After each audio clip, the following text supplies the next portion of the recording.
दिलवे में छेद कहल का डॉक्टर वागे। दिलवे में छेद का हल्का डॉक्टर वारे।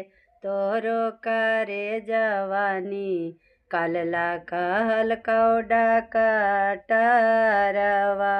तोरो करे जवानी कालला कहल का डॉक्टरवा रे। दिलवा में छेद का करलिया अटरा सौना मारे। अटरा सौनमा में निकाल गेलो निकालतौ कार्य जवारे।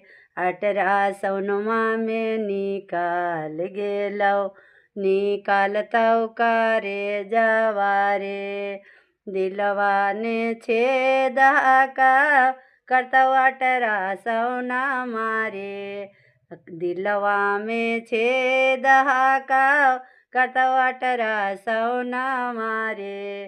कार्य जवानी कालेला काल कौडा कटरवा रे। कार्य जवानी कालेला का हलकौडा कटरवा रे।